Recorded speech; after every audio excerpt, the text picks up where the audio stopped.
The automotive industry is quickly changing, and some car brands are in trouble. From the most historic and prestigious names to the seemingly untouchables of the automobile industry, here are 13 car brands in danger of going extinct. Now let's get right to it, starting with the brand that once decorated European roads but is now in its twilight years. Number 13, the Mini Cooper. Back in the 1960s, the Mini Cooper was the car to have. Lord Snowden, the husband of Princess Margaret, owned one. It had Queen Elizabeth's approval, and every member of the Beatles owned one. By the 70s, even Enzo Ferrari owned 3 Minis, and by the 90s and early 2000s, it was a signature car in Hollywood with the likes of Rowan Atkinson's Mr. Bean and Madonna flexing these uniquely designed rides. Hey, if you're enjoying this channel focused on the European car market, don't forget to subscribe for more updates, insights, and exciting content coming your way. Fast forward to today, and Mini Cooper isn't the same cultural icon it once was. Sure, the cars are still cute and carry that British flair, but in today's market, that's just not enough. People want practicality, space, electric options, and more value for their money. Instead, Mini's lineup feels stuck. They're small, pricey, and offer limited innovation compared to rivals that are constantly evolving and cranking out EVs, SUVs, and tech-packed models. And while BMW's tried to electrify the Mini name, the push feels half-hearted. The Mini Electric is barely holding its own in a market dominated by Tesla, BYD, and even cheaper EVs from lesser-known brands. Younger buyers, who used to love the quirky compact vibe, are now leaning towards crossovers or going full electric, where Mini simply doesn't dominate. Add to the fact that the Mini isn't exactly known for reliability or low ownership costs, and you've got a brand that's slowly drifting out of relevance. Sales are slipping, excitement's fading, and without a major reinvention, the tough truth is that the Mini could quietly bow out in the next few years. Nostalgia can only carry a brand so far. In today's brutally competitive automotive industry, if you're not evolving fast, you're already behind, and the Mini Cooper's running out of road. And the same can be said for this next brand, which is quite similar in design to the Mini and is also in danger of extinction. Number 12, Fiat. Keeping it a buck, the peak of the Fiat success wasn't as lofty as that of the Mini, so it's not surprising to find it on the list. The brand that once had charm and charisma in spades is now struggling to stay relevant in a market that's moved on. While competitors are rolling out sleek EVs, tech-laden crossovers, and performance sedans with global appeal, Fiat's still trying to make the 500 cool again. It worked once, sure, but today's buyers want more than retro nostalgia and are leaning towards substance, range, reliability, and features that don't feel 5 years behind. In key markets like Europe, Fiat has all but vanished. Dealerships are closing, sales are down to a trickle, and people barely notice when a Fiat rolls by, if they see one at all. Even in its home country, Italy, the buzz is fading fast, and when that happens, you know a company's in big trouble. Fiat's parent company, Stellantis, seems more interested in pushing brands like Peugeot and Jeep, while Fiat looks like it's just hanging on out of habit. To make matters worse, the new releases are sparse, underwhelming, and far from groundbreaking. Do we believe that Fiat can somehow bounce back from this downtime? Maybe, but it probably won't unless there's a complete reinvention of the brand. The industry is evolving at warp speed, and if Fiat doesn't find its footing soon, it's only a matter of time before it fades into the background of automotive history. And honestly, that time feels dangerously close. On our list, we have number 11, Citroen. Okay, here's one that you just have to feel a little bit of sympathy for. Citroen have been experiencing market declines for over a decade now, and the manufacturers have tried fighting back to little or no avail. Sometime between 2018 and 2019, the brand enjoyed modest growth in sales in Europe, with a 6.48% increase. Then the global pandemic hit, and it all went crashing down. The brand experienced a substantial sales drop of negative 30.73% and have yet to fully recover. Today, the Citroen Aircross is on a 37% year-on-year decline. Sales have dropped significantly in key markets like Italy, where the brand is on a 42% decline, and the UK, where it's on a 39% decline. The quirky French brand that once led innovation is now lost in a market that's moving faster than its design department can keep up. But the problem isn't just design, it's also a form of identity crisis. Citroen doesn't seem to know what it wants to be anymore and is now stuck somewhere between being a budget-friendly option and trying to look futuristic, all while lacking the backing of serious electrification or performance credibility. The lineup is forgettable, the marketing's weak, and let's face it, no one's bragging about buying a Citroen in 2025. Having the same parent company as Fiat doesn't really help, with the likes of Peugeot and Jeep getting all the company's attention now. Unless something major changes fast, Citroen could quietly slip out of the conversation and into the graveyard of once great car makers. Moving on quickly, let's check out the number 10, DS automobiles. From one Stellantis product to another, the DS might be the most disappointing feature on this list. We mean, this brand was literally created as a standalone division in 2014, just over a decade ago, and it's already on a heavy decline. But that's a little less shocking when you consider the fact the entire brand was built on the legacy of the original 1955 Citroen DS. From being France's answer to Audi or BMW, DS Automobile's European sales had fallen by 3.1% in 2023 compared with 2022, despite the overall market growing strongly by 13.9% year-on-year. DS Automobiles is a French luxury premium car brand owned by Stellantis. It was created in 2014 as a standalone brand, building on the legacy of the original 1955 Citroen DS. DS Automobiles aims to embody the French art of travel, focusing on excellence, refinement, and technology in its vehicles. The real problem is that DS still hasn't carved out a proper identity. It's trying to act premium, but buyers still see it as a dressed-up Citroen. And when you're competing with heavyweights like Mercedes and Lexus, that confusion can kill your brand. Then there's the sales, which have been flat, underwhelming, and mostly confined to a few European markets. Outside of France, barely anyone even knows what DS is. Add in the wave of electric competition from brands like Tesla, Polestar, and even Hyundai's Ioniq range, and DS is starting to look more like an afterthought than a contender. Even Stellantis, the group that owns DS, doesn't seem to be too interested in marketing the brand. DS models just don't seem to get the attention or investment they need. No fresh, exciting launches, no clear global strategy, and definitely no hype. So, unless DS pulls off some kind of miracle like a total reinvention, bold EV push, or viral moment, it's likely to fade quietly into the background. Because in today's car market, playing it safe and staying niche just isn't enough to survive. Number 9, Smart. Smart is hanging on by a thread, and if we're being honest, nobody's shocked. The brand came in with a quirky vision, tiny urban-friendly cars meant for zipping through crowded city streets. But fast forward to today, and the market's shifted big time. People want more space, more tech, and more versatility. And Smart? Well, it's stuck selling shrunken electric cars that feel more like experiments than must-have vehicles. Pricing is another reason why this car is quickly going out of fashion. A Smart car often costs as much as a proper hatchback, yet offers half the space, a weaker driving experience, and very little practicality. That's a tough sell in 2025 when buyers have a buffet of affordable, tech-packed EVs with far more to offer.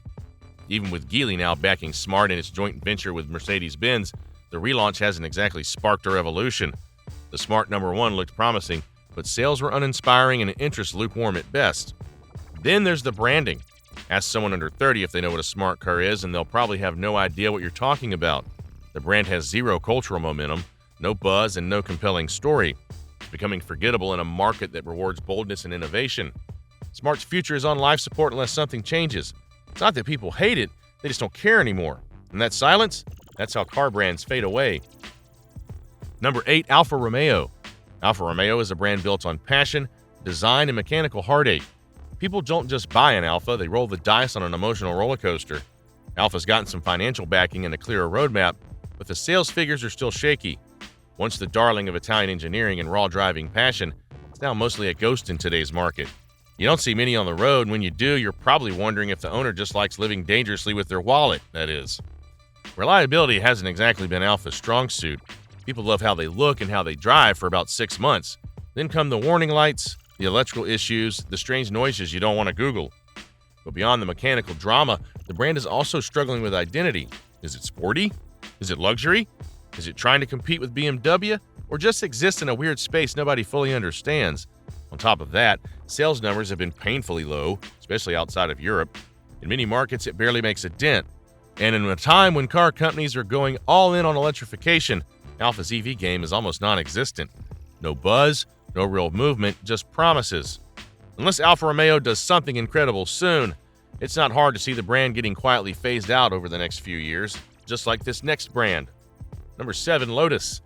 Lotus is the tiny British underdog that just won't quit, but it might not be able to hold on forever. Now owned by Geely, the company is making a hard pivot into electric supercars and lifestyle SUVs. Lotus is hanging on by a thread right now, and not the carbon fiber kind. Once a proud British performance brand that gave us featherweight icons like the Elise and Exige, Lotus now feels like that friend who peaked in college and hasn't evolved since. Cars were fast, sure, but they were always niche and too raw for the daily driver crowd, too unreliable for peace of mind, and way too cramped for anyone taller than 5'9". Now, fast forward to today, and Lotus is stuck in a weird identity crisis. The company went electric with the Avija and Elettra, which sounds forward-thinking on paper, but these models have lost the very thing that Lotus fans have loved: simplicity, purity, and old-school thrills. What's worse, the Elettra is trying to be a high-performance electric SUV. Basically, it's competing with Porsche and Tesla in a game it's never played before. The pricing is another disaster. Nobody's paying six figures for a Lotus SUV when they can just get a Cayenne Turbo or a Model X Plaid. Add in slow production, weak global presence, and a lack of buzz in the mainstream media, and Lotus looks more like a collector's relic than a future icon. The brand's best days may already be in the rearview mirror, and that mirror is starting to fall off. Number 6, Maserati. Here's the deal with Maserati. The brand is on shaky ground and might be heading toward extinction if things don't change fast. For starters, Maserati's struggled with identity for years. It's caught between being a luxury sports car maker and trying to be more mainstream. That fuzzy focus has hurt its appeal. People want a clear reason to choose a Maserati, but right now, it feels like the brand is trying to be everything and ending up as nothing special. Then there's the issue of quality and reliability. Maserati's reputation hasn't been stellar here. Buyers expect luxury cars to run smoothly with fewer problems, but Maseratis have had a fair share of headaches. That makes folks hesitate to drop big bucks on one, especially when there are strong rivals like Porsche, BMW offering better value in tech. Speaking of tech, Maseratis lag behind in electrification and modern features. The car world is shifting fast towards electric vehicles and smart tech, and Maserati's playing catch-up. If they don't invest seriously in innovation soon, they'll be left behind as customers flock to brands with cutting-edge offerings. Finally, sales have been underwhelming. The market for super luxury sports cars isn't growing, and Maserati's slow pace on electrification combined with its identity crisis makes it a tough sell. Without bold moves and clear direction, Maserati might just fade out, becoming a nostalgic name rather than a living, breathing brand. You may be surprised by how far these car brands have fallen, but what comes next will be even more shocking for car lovers. Number 5, Jaguar. Now, into the top 5. Let's talk Jaguar. Once the symbol of British luxury and sleek design, this iconic brand's now wobbling on thin ice, and the reasons are plenty. First up, Jaguar struggled to keep pace with the electric vehicle revolution. While everyone else zooms ahead with cutting-edge EV technology, Jaguar's offerings have been patchy and late to the game. The I-Pace was promising, but hasn't quite captured the market's heart like Tesla or even some newer players. Jaguar's slow pivot to electrification is a big red flag. To make matters worse, Jaguar's been caught between being a luxury sports car maker and a mass-market SUV producer, which muddies their brand image. Buyers aren't sure what Jaguar really stands for anymore, and that confusion hurts sales. Combine that with aging models that haven't been refreshed aggressively, and the excitement just isn't there. Ownership and management shakeups haven't helped either. The brand keeps switching strategies, trying to find that magic formula, but it feels more like a desperate search than a confident plan.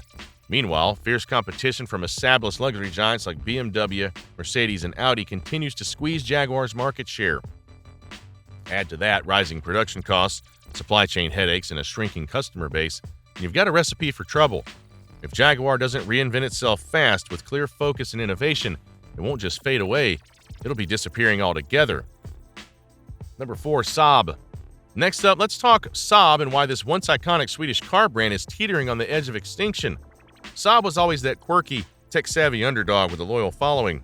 Over the years, they struggled big time to keep up with the fast-changing car market. It's not like they suddenly lost their charm overnight. Instead, it's been a slow, steady slide caused by a messy mix of bad ownership changes, poor investment, and a failure to innovate where it really counted. The car industry is brutal. You need heaps of money to develop new tech, stay competitive on safety, efficiency, and design. Saab just couldn't keep up with the giants. After General Motors owned them for a while, the brand got passed around like a hot potato. Each owner had different plans, and none managed to give Saab a solid direction. Meanwhile, newer brands raced ahead with electric cars and flashy features, and Saab stayed stuck in the past. Also, their niche appeal, which was once a strength, became a problem. Fewer buyers meant less revenue to fund new models. Without fresh, appealing cars, they lost relevance fast. Today, Saab barely produces anything, and their models feel outdated. The result? The brand's fading fast, and unless a miracle investor swoops in, Saab might just become a relic soon. It's sad, but that's where the road seems to be heading. Number 3, Triumph. Into the top 3, and we have Triumph, a brand that once roared with British charm. Now looks like it's teetering on the edge. Triumph's story isn't about some sudden disaster, it's a slow fade, like watching a classic movie lose its audience in the streaming age. First off, Triumph struggled to keep up with the times. The market shifted hard towards electric vehicles and advanced tech, but Triumph was stuck in the past. mostly known for motorcycles and a few niche cars. They didn't pivot fast enough to capture the EV wave or invest in the kind of innovation consumers now expect. Meanwhile, bigger players like BMW and even newcomers flooded the scene with cutting-edge features and fresh ideas. Triumph also has a brand recognition problem.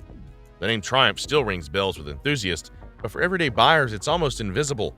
Modern consumers often choose brands they know well and trust, especially when investing in pricey new vehicles. Triumph's marketing muscle simply isn't there to compete on a global scale anymore. Financial struggles have piled on too. Without strong sales and a clear product lineup, funding new development becomes a nightmare, and in the ultra-competitive car industry, falling behind even slightly can snowball quickly. Put all that together, and Triumph's caught in a perfect storm of irrelevance, outdated offerings, and dwindling support. The brand's survival chances look grim, and it's a tough reality for a once iconic name. But in today's fast-moving market, standing still means falling behind or worse, disappearing altogether. Number 2, Lancha. So here's a lowdown on why Lancha is teetering on the edge of extinction. Once a celebrated Italian brand with a rich history, Lancha has struggled to stay relevant in today's fiercely competitive car market. The biggest issue, it's been missing from the spotlight for years. Unlike rivals that constantly refresh their lineup with exciting new models, Lancha has basically been stuck with just one or two outdated cars that don't really grab buyers' attention anymore. Then there's the fact that Lancha's parent company doesn't seem very interested in investing heavily in the brand. Instead, they focus on bigger names like Jeep, which gets the lion's share of development budgets and marketing efforts. Without fresh designs or technology, Lancha's image feels tired, and buyers simply aren't drawn to it. Another hurdle is the shift in the auto industry toward electric vehicles and sustainability. Lancha hasn't launched any notable electric or hybrid cars to compete with newer brands embracing this change.